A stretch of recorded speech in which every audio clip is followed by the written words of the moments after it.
North, Funeral Home, Cremation Center, and Memorial Park. It's 8:03, 3 minutes right now past the hour, and good morning. Common Sense Matters on the air. How y'all? We're good. Good morning. Good morning. to This is Common Sense Matters, and we're put on by the Franklin County Democratic Party. So our topic today is Emerge Tennessee. I'm Sandy Rice. I'm from Suwanee, and I again have house guests that I want to say hello to. Alan and Camille Harvey are visiting the last few days from Avondale, Georgia, next to Decatur, Georgia. So hey y'all, hope you're up with your coffee listening to me. I have a couple announcements. The biggest thing is we've been working really hard on this, is the bean supper, cornbread cook-off, and swing dance party. It's a fundraiser happening this Saturday beginning at 5 p.m. We'll be at the Capitol Hill Community Center at ADEC Road in Estill Springs. Tickets are $20 for adults, and we have some available. $10 for teenagers, and children under 12 eat free. So again, doors open at 5, dinner at 5:30. We're going to have more than beans. You know, we pick a bean supper because unfortunately through the years and in our country there's folks that have beans several times a week because they can't afford too much else, so we're kind of one with them, but we're going to fancy it up a little bit. So we'll have several types of beans, cornbread cook-off. There's no entry fee to get your cornbread in the contest, and the prizes therefore aren't a real big deal, but they're still going to be fun. We're going to have bratwurst and hot dogs, coleslaw, desserts and beverages. There'll be some vegetarian options available. Now, a couple years ago when we did this, my husband was like, "What?" And but I drag him along to all these events. And beans with some coleslaw and relish and a cornbread on the side is really delicious. So I hope that people won't be turned off by that bean menu. Our budget doesn't allow a steak dinner, but maybe someday. I went last year. It was delicious. At least the beans were great. I ate a bowl of beans, had some cornbread, which is my jam. It was lovely. Well, I made a great big chocolate Texas skillet cake, and I could tell who ate it because they had chocolate on their nose. This is the grown-ups. That would probably be me. So, yeah, so I'm not doing that this year, but I could probably be convinced. We're also going to have face painting. Mary Priestley from Suwanee is an artist. She hasn't done faces before, but how hard can it be? It depends on how fast the kid's moving. I was going to get my face painted okay, there you too. go. Okay. We're going to have silent auction of some gift baskets. And the big event is swing dance lesson. Valerie Lorenz is a professional dance instructor, and she's very good. She and her husband are going to tell everybody who doesn't already know or needs a little review how to swing dance. And so I want to get the kids and everybody out there, and then we'll dance. We'll dance for an hour after that, and we'll finish up by 8. This would be a great thing for Father's Day. Bring the whole family to come out and eat and dance. This benefits the Franklin County Democratic Party, and also a portion of the proceeds will go to Franklin County Prevention Coalition. They're assisting in the ongoing fight against our opioid crisis. Now, I do have some tickets in the studio today. I'm going to say if someone calls into the program with a question about our topic at 931-967-2201, you can get a free ticket. Now, it has to be about the topic. You can't call in and ask me what my favorite color is. So let me do 2 more announcements and we'll get started. Our general meeting is June 18th at the Annex beginning at 5:30. On June 22nd, some of us are going up to Nashville to the Tennessee Democratic Party, the state party, Blue Star Dinner. If anyone would like to go with us, we have a special deal for a table for $75 a person. You can call me at 678-613-5574, and I'll set you up for that. Also, back to the bean supper real quick. If you want tickets for your family, call Louise at 931-703-1043, or you can call me as well, 678-613-5574. Okay, our women's meeting that we have quarterly has been moved to July 23rd, location to be announced. Okay, my guest today is Rupa Blackwell.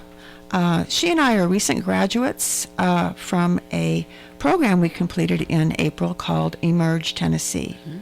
Emerge is a program designed to help Democratic women from diverse backgrounds to run for office through recruitment, training, and providing a powerful network of support. We have 3 different training modes. Rupa and I took the 70-hour signature program, which was 1 week in a month for 6 months, and we went all over the state for these. Yes. Actually, I missed Memphis. Oh, you did miss Memphis. Yeah, that was a really long good, drive. Yeah, and Nashville, Murfreesboro, Chattanooga, back to Nashville, and we did Knoxville.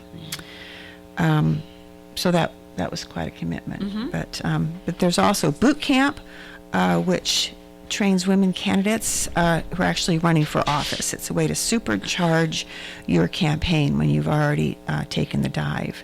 And then Taste of Emerge is a 3-hour training. It's just basics. Well, not just basics. It's basics if you're considering running for office. There's a couple dates in June that I think have been filled up, but August 7th in Johnson City and August 14th in Chattanooga. Go to the website Emerge Tennessee for more information. So a little history about what Emerge is. It was started in California in 2002. The founders of the program saw there was no in-depth training for Democratic women who wanted to run for office, and they wanted to change that. Democratic women entering politics also lacked a strong network of other like-minded women that could support and advise each other. The success that Emerge California had in recruiting, training candidates, and winning candidates caused women from other states to request that the program be brought to their state, and now there are 25 programs, including Tennessee. Yep. So, Rupa. Yes. Tell us about yourself. Well, like what I said, I graduated with the Emerge program. I'm from Tullahoma. I'm currently running for alderman down there and very excited to be doing so. So I'm really glad that I took the Emerge program this past year so that I could honestly get into my campaign really fast, because it was that's kind of how you had to hit the ground running. Right. I was born and raised in Tullahoma. Moved back a few years ago with my husband and my daughter. Have another baby on the way. Yes, she does. And I do, and he's kicking like crazy this morning. So if I exclaim out loud, I'm sorry. He's stronger than my last one. Yes. And so, so we've got another one on the way, and I realized, I think through Emerge, which we'll talk about probably more about what the Emerge training program looked like and what it can do for you. I realized how important to me local politics are, the stuff at the actual local level, the things that really affect me every day and my family, and that's why I chose to run. So super excited to be here and talk about the Emerge training program and what an impact it's made on a lot of us ladies. That's right. Okay, so why do we want more women in office? Studies have shown that women in elective office overwhelmingly support and push forward democratic principles like equality and fairness. Women that hold public office are more actively involved in a variety of gender salient issue areas, including healthcare, the economy, education, and the environment. Women legislators are more responsive to constituents, value cooperation over hierarchical power, and find ways to engineer solutions in situations where men have trouble finding common ground. Sorry, guys, that was kind of a put down, but that's what we believe. Well, and those things. It's interesting because, I'm looking at the things that I'm talking about on my platform, as in my race, and I noticed that it's very honestly centered around a family environment, right? Like making sure that there are safe sidewalks to get my daughter to school properly, that there's a job for her after school, and that the roads are good to get kids to school. There, it's very, focused on my child, and I feel like that is coming from my female mindset. So, Right. yeah, and that's important. Now, I've been asked, why do women need a special program to run for office? And, of course, that's one of those things that I think of weeks, possibly months later, to come up with an answer to. So there's a little bit of a delay in coming up with why. For me, it was. Yeah. Rup is looking at me like I've got something going on in my head, but... As I'm 6 months pregnant running for office, there's definitely a clear difference between the way I'm running my campaign versus men, right? Right. I've got a timeline. Well, and so anyway, some of my responses when someone asked me that, that I could have said right away, I think women are behind on running for government offices because we didn't get the vote for over 100 years.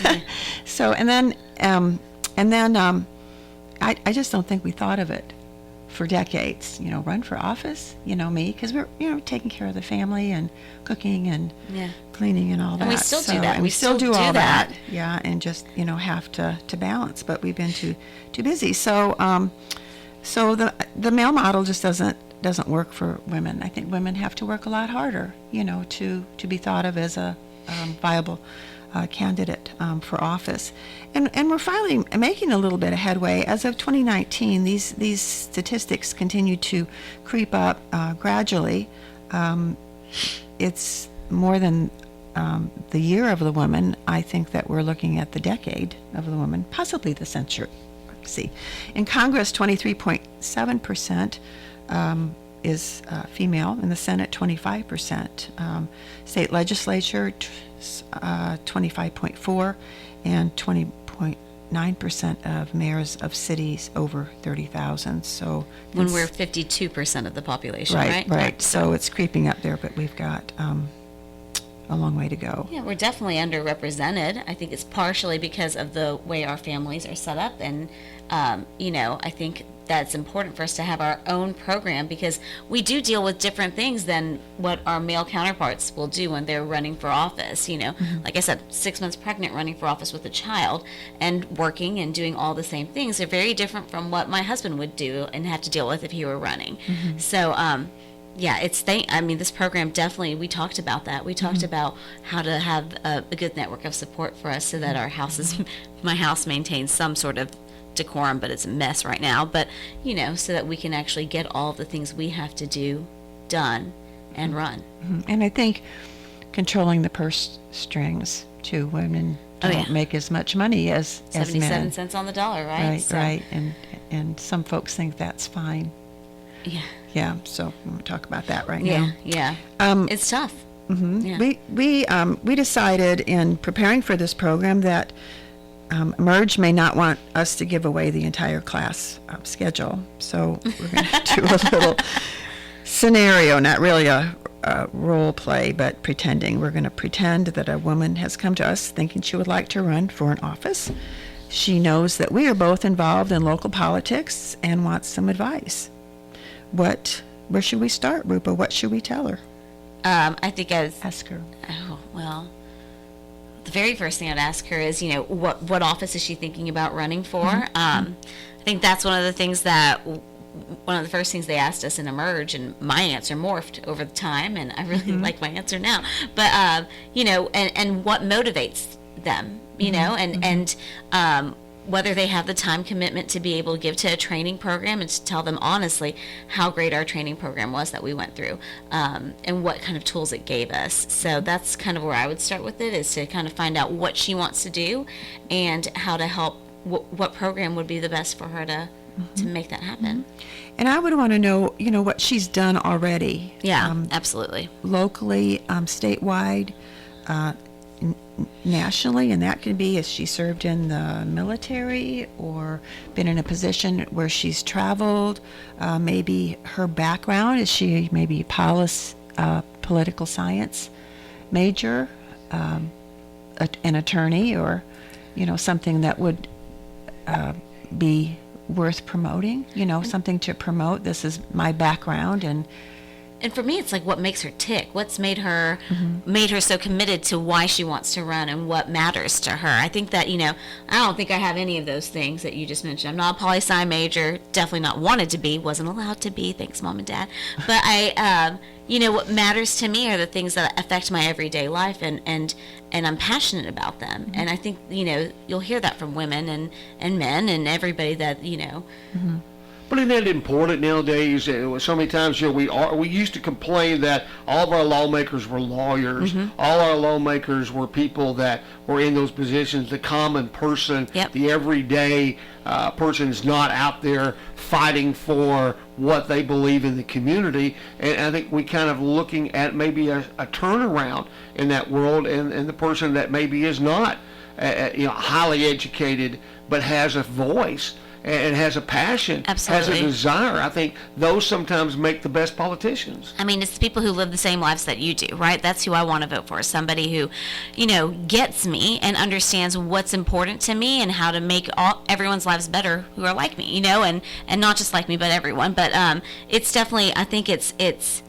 I do think that there's a stigma, and it was interesting. I was knocking doors with a candidate last year, and she was a teacher. She was a mom. She had a child who was on the autism spectrum, and some people were like, "Oh, this is great. This sounds like my life," and other people still have that same mentality when they're like, "Well, does she make enough money to be able to afford to be running for office?" And I'm like, "Don't you want an advocate for you whose life mirrors your own?" So I completely agree with you on that. Yeah, well, certainly a teacher, nurse, because healthcare is, really an issue. Like you. Right. But the other thing is, tell them what you did in California. What was your job? Because that was a big asset to you as an organization. I'm a fundraiser and event planner, which is a very weird job. But I do multi-day endurance fundraising events. Such a niche market, which also makes it very hard for me to find a job in the area, so I have to travel for work. And what I do is I raise money for communities that are underserved. That can be for breast cancer patients. I've done that. I've done it with children's hospitals, with Memorial Sloan Kettering Cancer Center. We did fundraisers for them, for people with AIDS, living with AIDS and HIV.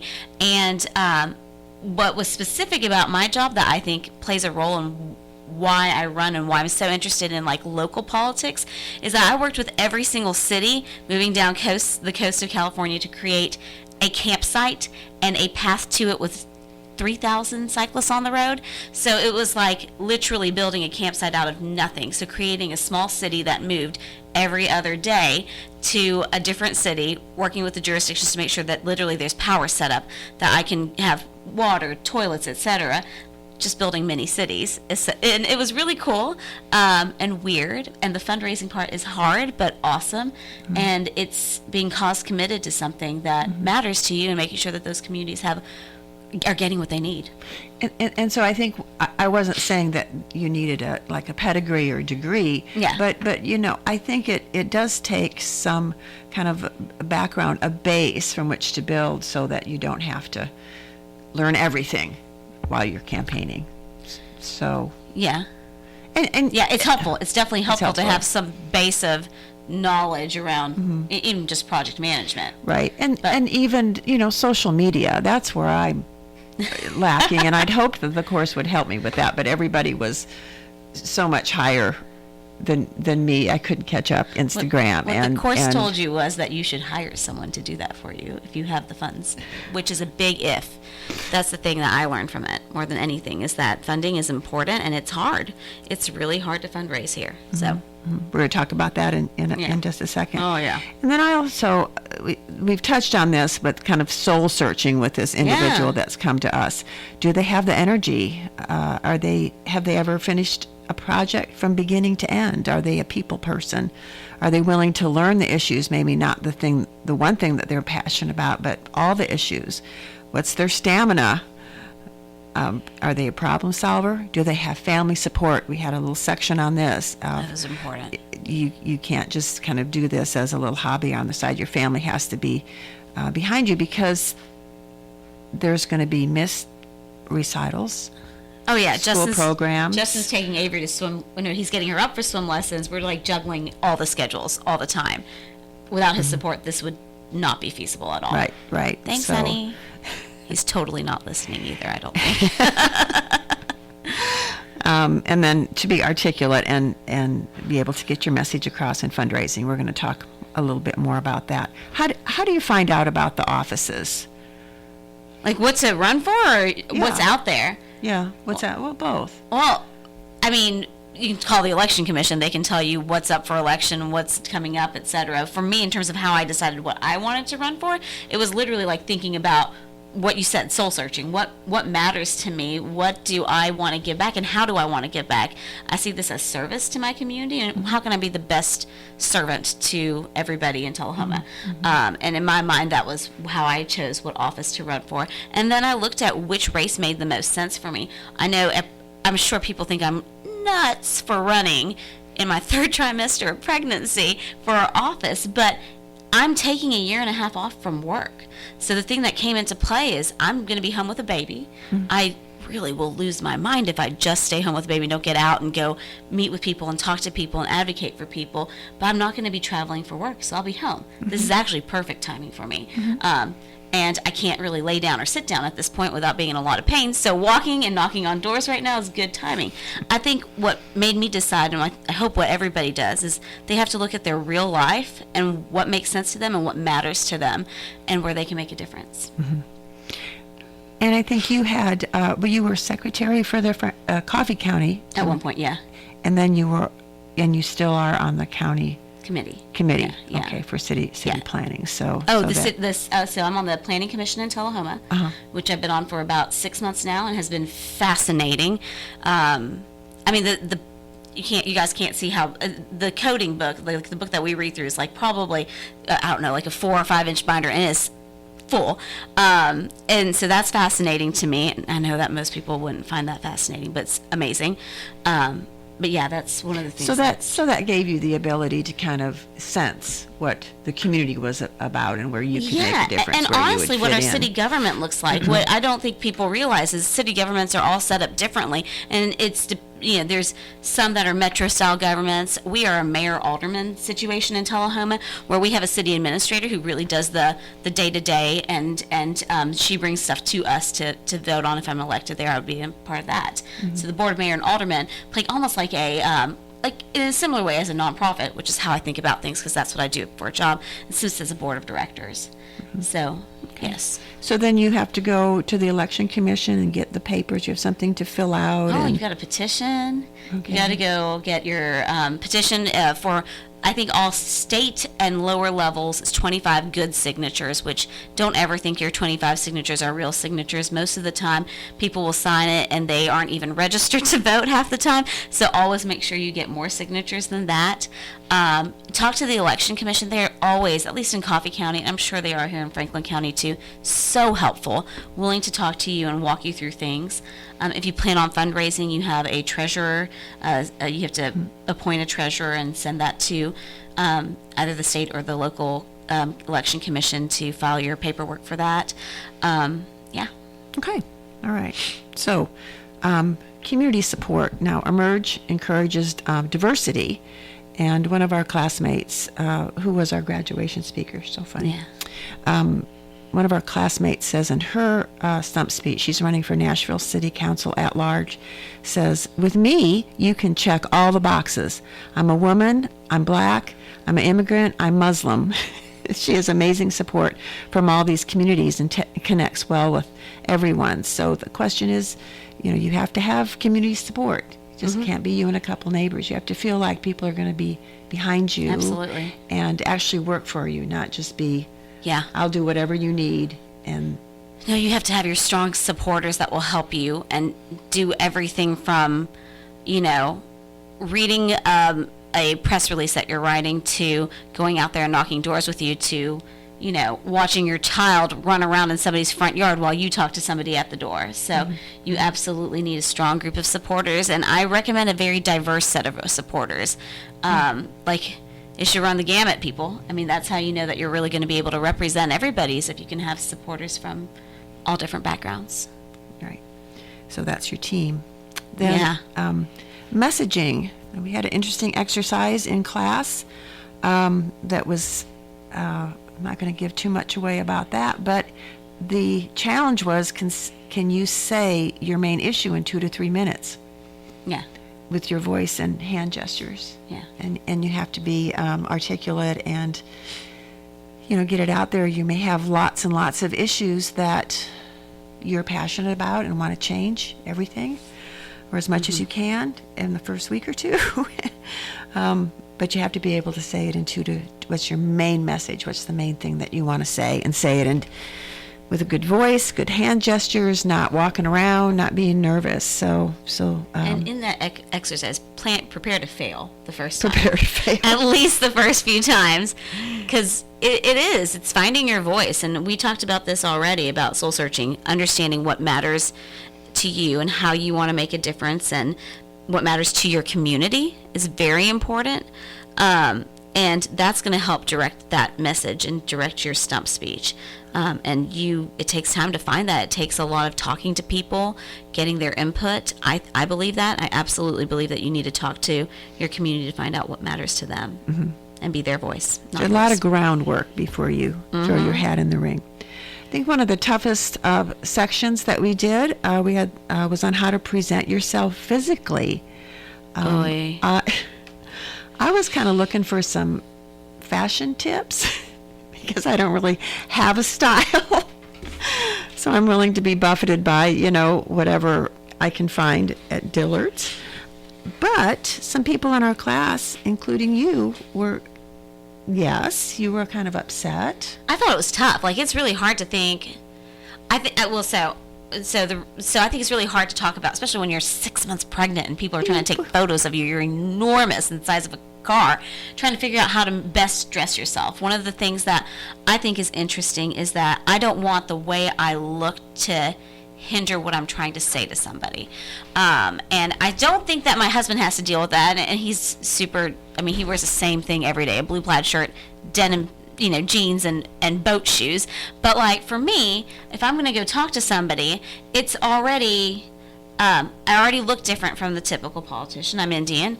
I'm a young-ish woman.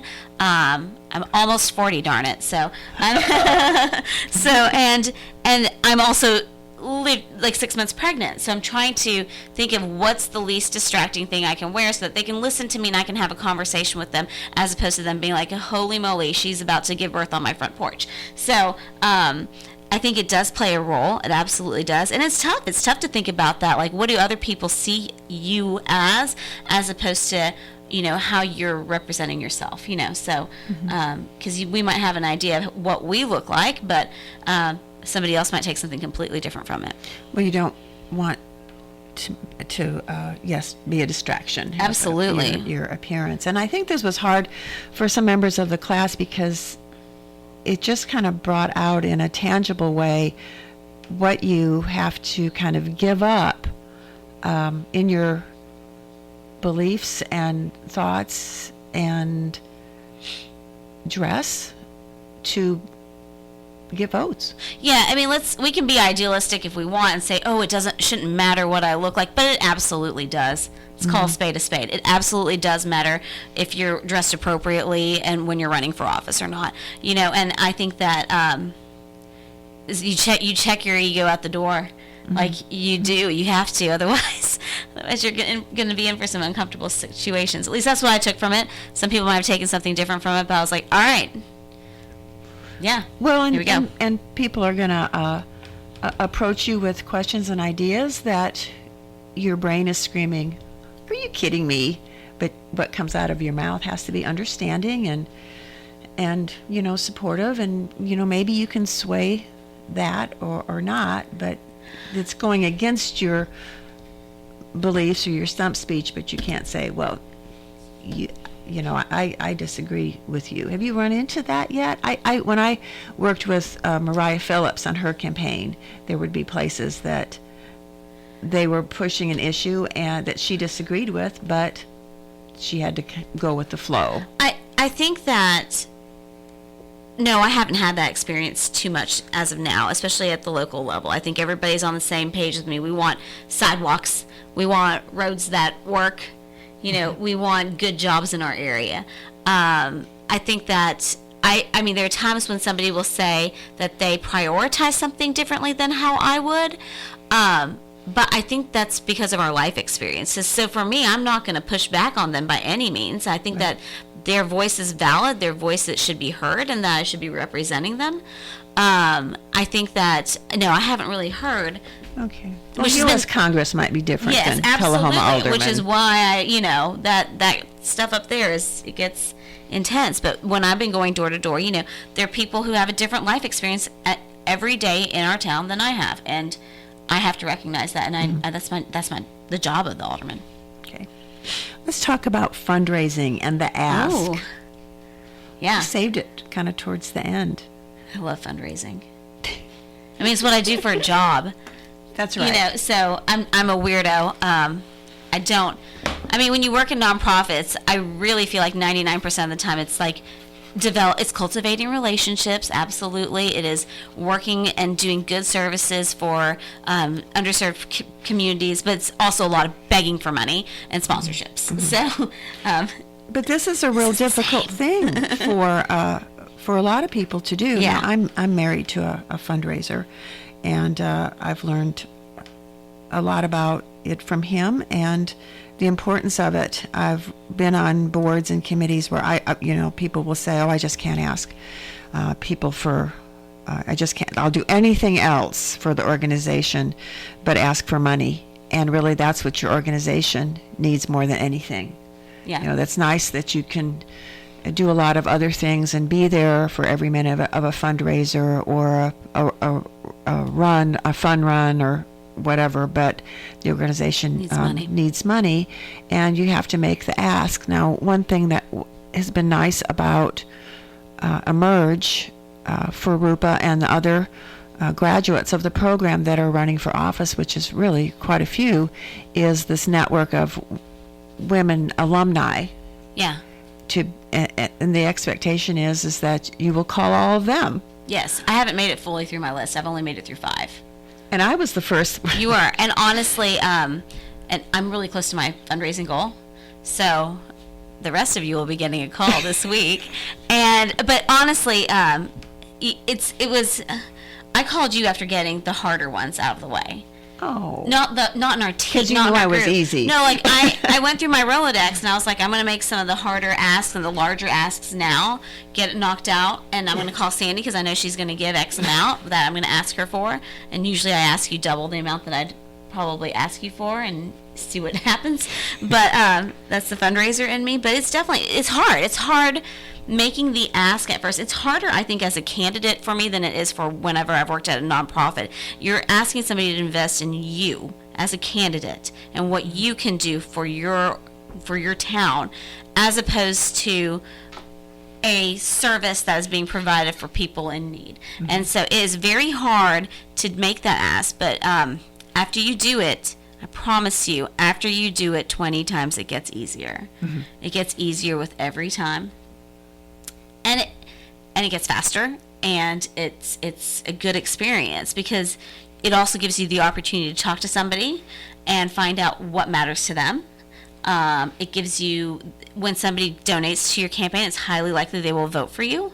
It is highly likely they will bring other voters with them to vote for you, and it gives community buy-in in some ways. So I think it's really important. I also think that people look at those financial disclosures when they come out to see how many individual donors people have, whether they're fundraising, whether people are invested in this candidate. And I use that term like, I don't say like, will you donate to my campaign? Because it's not a donation, it's not tax deductible. I'll say, will you invest in this with me? Mm-hmm. Yeah. When Rupa called me, I saw that you were on the, the ID, the caller ID, and she said, "No, I didn't." She said, "Guess what?" And I said, "You're mailing me my sunglasses back." Oh, those are in my car. I have them for you. She goes, "No," and I said, "You're having twins?" No. No, but everybody asks me that when they look at me. And she says, no, I'm calling it for you to invest in my campaign. I'm like, okay. But you knew I would, because I had made a policy that anyone who asked me, I would support. But even if I didn't know, I would have called you. Even if I didn't know. Right, because I was part. So that's a big advantage to have a group of people. But it is hard to ask. What other things have you done or plan to do, maybe to raise money? Are you doing some rallies or? I'm not gonna. I mean, I'm really close to my goal. Okay. Like a couple hundred away. So and that was like my. I don't want to give too much away. No. So no, I'm not. I'm focusing on meeting people now. I feel like I'm doing meet and greets. If anybody would like to contribute at that time, they're more than welcome to, but you definitely don't have to at all. It's more to, I'm now at the point where it's talking to people and getting out there and earning votes and finding out what matters to our community. And are there a lot of events that you go to? I do. This week's nuts because of Bonnaroo. But yes, I'm knocking doors a lot is what I'm doing. I'm going to lots of different community events, but a lot of them are things I would have already been involved in. Because I sit on a few nonprofit boards, and I do things with the Planning Commission and with other ways of being involved. And when you have a kid in school, you're literally at every single soccer game known to man. But I do go to events. I do go to fundraisers because that's just what I would have done normally anyway. But yeah, I think more than anything, the biggest change to our schedule has been the door knocking, the concentrated 3 hours a day of knocking doors. Good. Okay. So if you haven't picked this up already, it's work. It's a lot of work. It's a lot of work. It's fun though, and it's absolutely rewarding. I know. I say it like every time. People must think I'm nuts, but I really enjoy talking to someone at their door, finding out the things that matter to them, what their lives look like, which are different from mine. Because how else am I going to ever be able to represent people without talking to them and knowing who our people are? Who are the people who are in our town and what do they need from it? So it's so rewarding. And I think you have to feel like it is fun. Yeah. If it's not fun, it's not going to get any better. I am not running for anything, so I was interested in a discussion. If you don't want to run, if you don't feel like you have the energy or the stamina or the support or the time or whatever, is there other things that you can do? And I think I think there were a few other people in the class that decided not to run. We've met people that have graduated from one program that ran later. Yeah. But other things to do are to get involved in your your county Democratic Party, run for office there, chairman, vice chairman, get involved with other organizations that have missions that are similar to your ideals and take a leadership role there. Another position that's I felt was kind of overlooked sometimes was school board. Oh, but we've got a lot of ladies coming from our that are. Yeah. But for some reason, I don't know if it's a general thing, but it gets overlooked. I know a lot of people don't attend school board meetings or kind of don't think of it, and that is a very, very important role to either run for or even attend those sessions. And there's a Franklin County Commission that has meetings that are open to the public, to go to those and learn about the community and just kind of build your thought process about what goes on there as a possibility to run for office, or just to be more aware and of what's going on and take it from there. There was one other thing I thought about that. In Suwannee, we're not really a town, so we don't have aldermen. We have a city council that they're looking for people to run for. You can also help in campaigns too. That was it. You can be like a campaign manager, which is a lot of fun. I've done that before, and it's a lot of fun. You could work as a grassroots organizer, field coordinator, help volunteers, manage volunteers, and you can also take the learnings and that you get. And I honestly believe that if you ever want to run for office, that you should get involved in your community. It drives me bananas when I see people who are just not involved in the community running for office, because how else can you serve your community if you're not involved with them? So get involved and volunteer. Just volunteer with things. You said it. You hit the nail on the head with that, Sandy. Just volunteer and get involved. Right. And then we had a discussion about what if you lose. Oh yeah, I've done that. And there's other things. Take some time. You put a lot of time and effort and your soul into running for office, but with winners and losers, and to kind of take stock and join the game again if you want either another position. Or Gloria Johnson visited with us in Knoxville. She's a state representative, a Democrat from Knoxville. She is a fireball. And she lost several times for several years by the narrowest percentages. You talked about how much your vote counts. I think she lost by 100, 150 votes. Yeah. And I think she completed someone else's term and then has been reelected once or twice. She's a teacher.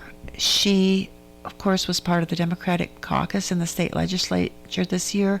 Really tried to make a difference. I know with the school vouchers, she stood for half an hour with her hand raised, waiting to be recognized for her input. She is coming here in September to speak at the Betty Fraley Barbecue, our other big fundraiser. I think it's about September 21st. The date has been changed. She's a wonderful speaker. A lot of the women in our group know her because she's very involved with the Tennessee Federation of Democratic Women and Emerge. She's on the board of Emerge.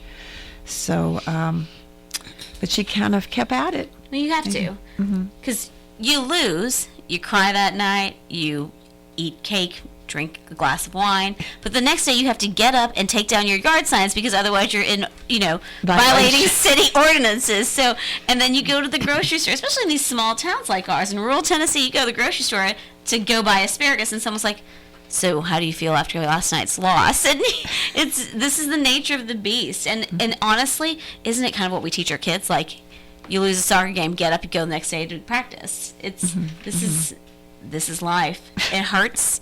I'm not going to say it doesn't hurt. I've lost before. I ran against the legend Betty Fraley. If you want to talk about, and I lost. And of course I did.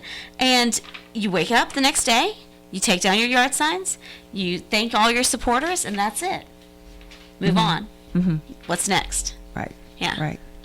And again, working with Mariah Phillips on her campaign, I think she lost before the watch party, which was really hard, but she picked herself up and dusted herself off. I'm not sure that she's running in 2020, but she is the chairman of the Rutherford County Democratic Party and making a difference there. So, and that was a hard loss for all of us. And she went back to some of her big donors and just said, would you support me if I ran again? And so I know she got a lot of feedback from that, but I think that must be really hard for the people that have invested in your campaign, and they got nothing back. Well, I mean, of course, but I can see where you would, maybe kind of think that, oh dear, I can't face that person in the milk aisle of the grocery store, but you have to, and they believed in you, and they're disappointed too. Yeah. So okay. There are people who are invested. I'm not as they are invested in you. They understand that this might happen. And I tell people that when I call them, like, this is going to be a tough race, but I need your support. I love your support, and this is the nature of the beast. Well, it's 2019, and 2020 is coming up. So so get ready.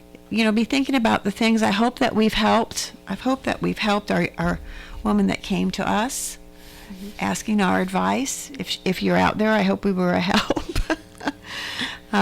Go to emergetennessee.com. You don't have to take, any of these things. There's lots of women, lots of people that have run without taking a class. But I think it's really important for women. The Taste of Emerge, which is, I think, about 3.5 hours of discussion about running for office, is $25. So it's very reasonable.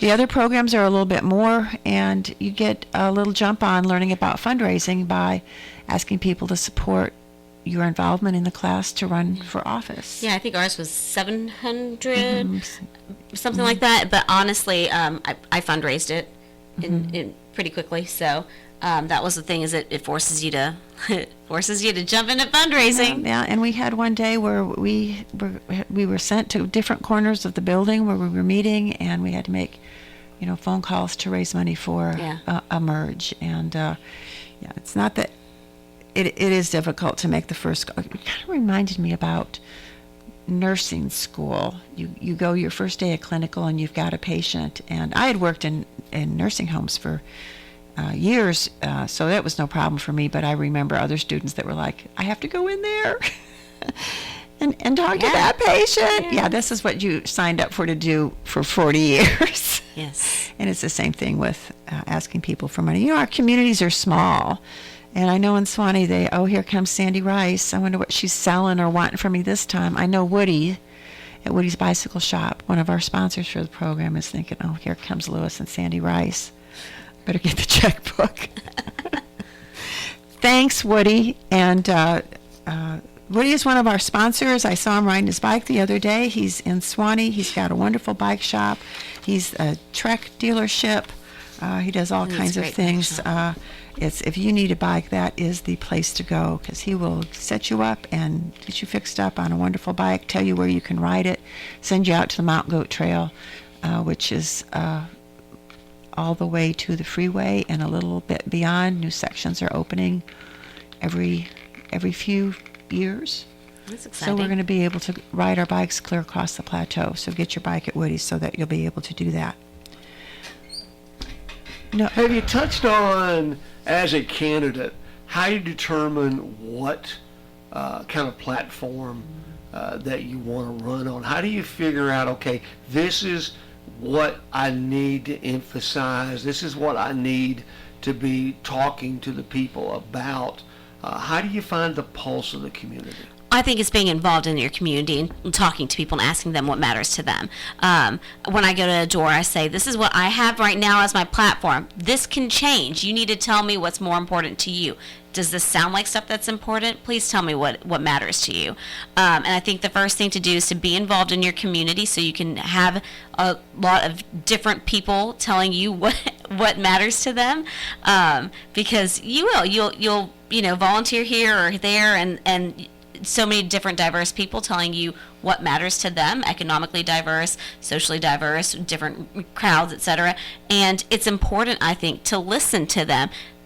I don't consider my campaign to be about what I want. I consider it to be about what they want. It's a local race. Like, this is the stuff that affects you every day. You got to be able to listen and talk to people. It's important to. I don't know how people can say that they're representing people unless they're actually out there talking to them. Then a lot of people decide to run because they're upset about something and they have an agenda that they're after. You do see some of those people. I'm not one of those people. I don't. That's not how I get motivated personally. But you do see some of those people who are like, I'm mad about this one thing, and they can get a bunch of people behind them. We've seen people do that many a times. So yeah, that might work for some people. Yes.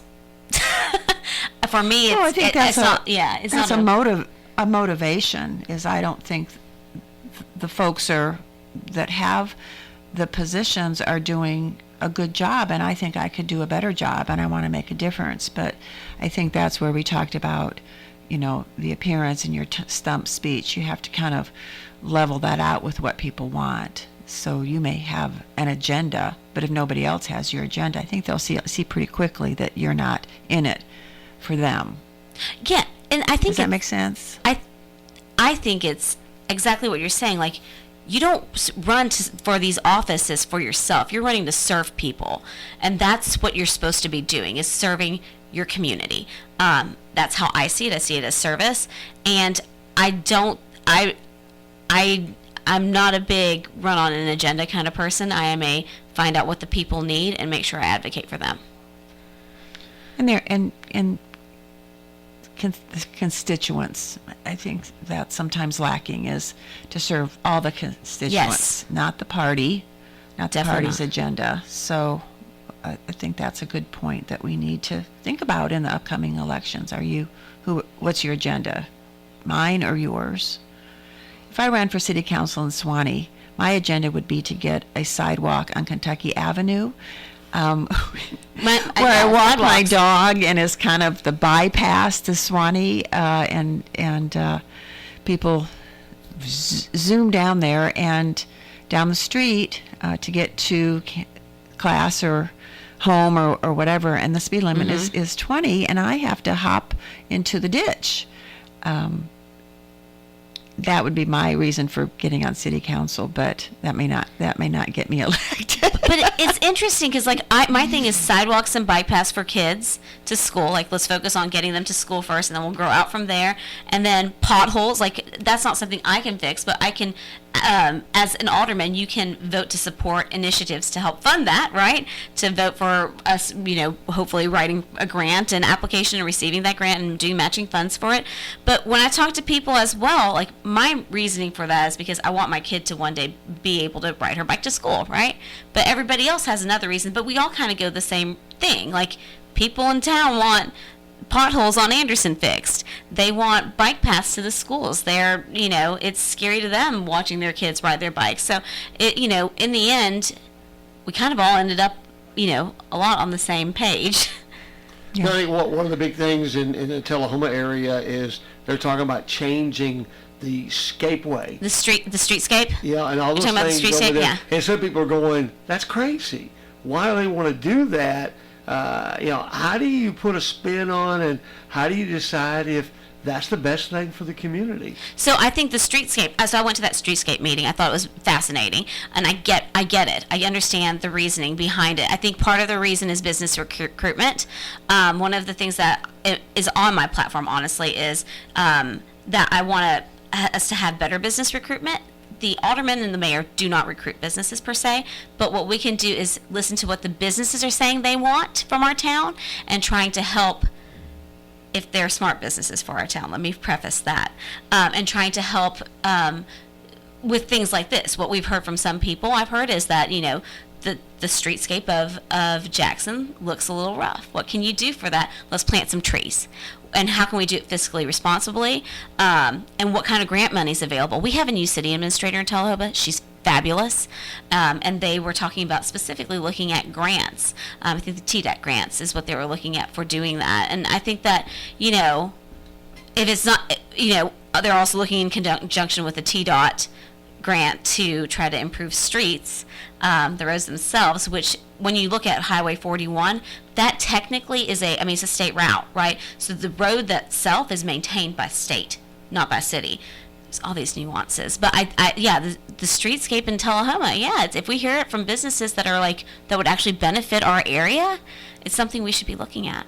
I think it's interesting that you guys brought up trees. The city of Winchester just put together a tree committee. Yeah, we have that too. In this last meeting, and they're looking at trees, what kind of trees, how they would look, where they would look, and where would they be, and this kind of stuff, and going like, okay, we want our town we've done all this work. We want our town now to look more appealing to the eye. And is that, I guess that's a trend that's happening now in small America. So apparently in this, I get really wonky sometimes, so just bear with me. Apparently in the 50s and 60s, it was a thing to bring a major highway straight through your downtown. And that's not a thing anymore because we want walkability. We want, bikeability. We want not to have to park our car and then drive 300 feet to park at the next place. And I think that that our cities specifically, if you look at Winchester, if you look at Tullahoma, we have 41 going right through it, right?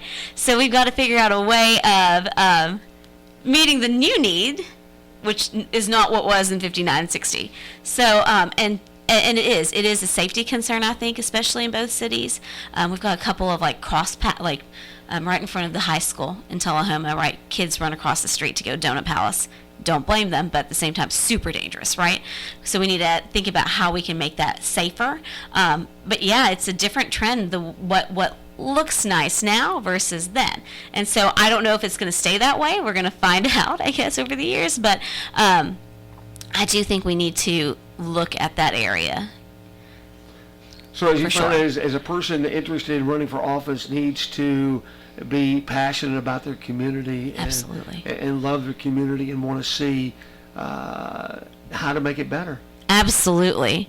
I think that's how I want to choose somebody to run for me, and represent me. If you have that kind of passion, then you need to look at the possibility of maybe running to make a difference in your community. Yes. Definitely. Absolutely. Please do.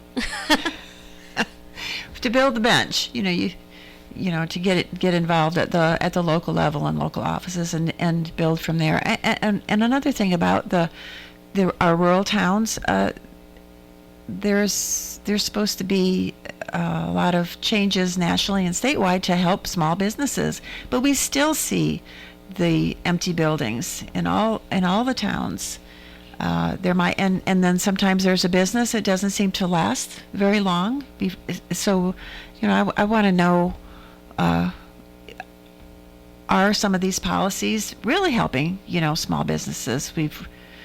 You can paint and put up trees, and that's great. But if there's nothing downtown or in the central section of the town that's worth going to, then And I think that Tullahoma's getting we've got a Tullahoma's lot got of a really lot of cool stuff, stuff. yeah. And I think that there are things you can do locally, regardless of what's happening at the national and state level, that you can help to incentivize good businesses coming into town.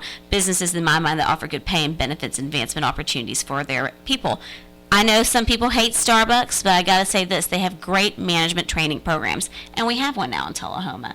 So it's and like real management training programs where they put people in, they invest in them, and they bring them through the pipeline.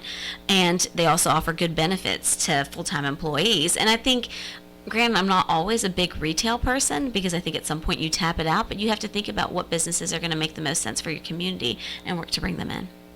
we'll see tanning beds and video stores have gone out. Does any video stores? They were a has anyone staple seen one of of- those lately? Because I haven't. Well, yeah, because they don't have videos anymore. But that Blockbuster. used to be a staple of communities. As somebody with nail shops, beauty parlors, antiques, are kind of the staple. So hopefully we can get some more things. Cowan has an ice cream shop, and they have an art studio that I think are doing well. And a new bakery. I think I might stop at the bakery on my way up the mountain. There's a great new ramen shop that opened in Tullahoma. I saw that. It took me a while to figure out where delicious. it was. It's right next. Do you Well, I remember? figured out where it is now, but Okay. it took me a while. I saw the post. It took me a while to figure out, okay, this is in Tullahoma, right? Where in Tullahoma is it? So I spent about 15 minutes trying to figure out where it was. Well worth time. Well worth time. Those 15 minutes of is yours. Is it a good place? Yeah, and I'm pregnant, She craving knows her ramen. craving ramen. And I'm having issues eating meat right now with the pregnancy. I don't know what's up with that, but they've got chili oil on there. That the noodles were good. The broth was good. It was delicious. Well, you've got several new kind of places. I think Publix. the Sundrop people have opened up. That's fabulous, too. Publix. Their French onion soup is so good. Is it? Yeah, Paige did a fabulous job with that place. It's fantastic. I haven't it's been cute. there yet or anything. Oh, you need to any of go. those. I think there's another one I think I noticed somewhere, but you've got some neat new little shops that are popping up. Yeah. And the same thing is happening around here as well. And I think that's important. But the other side of the coin is, and we started a campaign here with our local chamber, is go somewhere different each week that you've never been to. Yeah. Right. And Try go something new. visit a new business, go visit a new place, because there's so many people out there that you don't know what they have, and if you don't go see them, you don't know what you're missing. Yeah. Right. Yeah. So that's a campaign that we've kind of worked I like on that. trying to get kicking off, is go somewhere different every week. Yeah. And then post it, talk about it. Put it in your social world. Look what I found this Yeah, week. and be kind. Oh yeah. Don't go in Yeah. and diss it because they just opened last week and everything may not be perfect. Well, and that's going to happen too. I'm like, people be patient. Like, it really just It's not opened. New York City. Like, That's Chicago. give it and the food. I'm telling you, we've got some really good stuff coming on at Tullahoma, the food wise. Well, Tullahoma, if you have an Indian pregnant woman on your front step at your door, They saw me. please. They saw me like staring into the window at the ramen shop, and I was like, I'm craving it. They're like, we're not open yet. And then I called a couple days later. They're like, just come on down. I was like, thank God. I just really want ramen. If she's on your doorstep, that's Rupa. If you could just open your door and talk to her, tell her what you're thinking. But I would suggest that you not let her into your kitchen. I will Keep eat her you away out of house from and home. Keep her away from the kitchen. And watch out, my daughter will play with your flowers on your doorstep, because that's what's happening. Thank you, Rupa. Thank you so much for coming to the Anytime. program Thanks for having today. And the best of luck with your campaign. Thanks. We didn't have anybody that wanted a free ticket to the Bean Supper. I'm going to assume that everybody has their ticket or they're going to pay for it at the door. Thank you, Al, for having us again. This has been Common Sense Matters. You're welcome. Yay, Have a great week. Thank you. You too. You're listening to WCDT AM 1340 W295 AVFM 106.9 in Winchester, Tennessee. Take care of your loved ones as if they were their own with compassion, respect, and years of experience. It's home.